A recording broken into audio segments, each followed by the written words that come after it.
آج کی press conference کا مقصد آپ صاحبان کو پسنی پولیس کی جانب سے حال ہی میں ہونے والے چوری ڈکیتی منشیات فروشوں کے خلاف پولیس کی کامیاب کارروائیوں سے آگاہ کرنا، جس کی تفصیل کچھ یوں ہے۔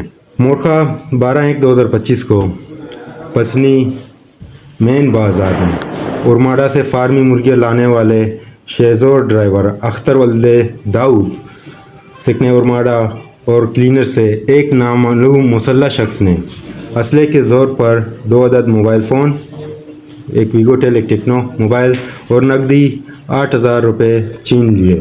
اسی دوران مسلح شخص نے 2 فائر کیے۔ مدعی اختر کی درخواست پر مقدمہ فرد نمبر 2/2025 بجرم 392 پہ درج ہوا اور تفتیش پر SI سیف اللہ صاحب کو مامور کیا گیا۔ دوران تفتیش موقع سے 2 عدد خالی خول بھی قبضے میں لیے گئے۔ اس کے بعد علاقہ اعضاء میں خوف و ہراس کا ماحول پھیل گیا۔ خاص طور پر تاجر برادری اس واقعے سے زیادہ متاثر ہوئے۔ واقعے کی سنگینیت کو سمجھتے ہوئے اس پر تمام ملازمین کو ٹاسک دے کر علاقے میں مخبروں کا ایک جال بچھایا گیا۔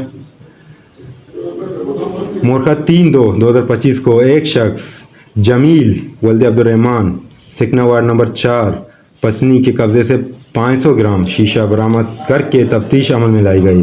دوران تفتیش مذکورہ ملزم نے انکشاف کرتے ہوئے بتایا کہ اس نے شیزور ڈرائیور اور کلینر سے اسلحے کے زور پر ڈکیتی کی ہے، جبکہ واردات میں استعمال ہونے والا پسٹل اور 2 عدد موبائل چوری شدہ اس کے گھر میں رکھے ہیں اور ملزم کی نشاندہی پر اس کے گھر سے TT پسٹل موڈیفائیڈ اور 2 موبائل فون برآمد کیے۔ ڈکیتی میں ملوث گینگ کی نشاندہی ہو چکی ہے۔ مزید انکشافات متوقع ہیں۔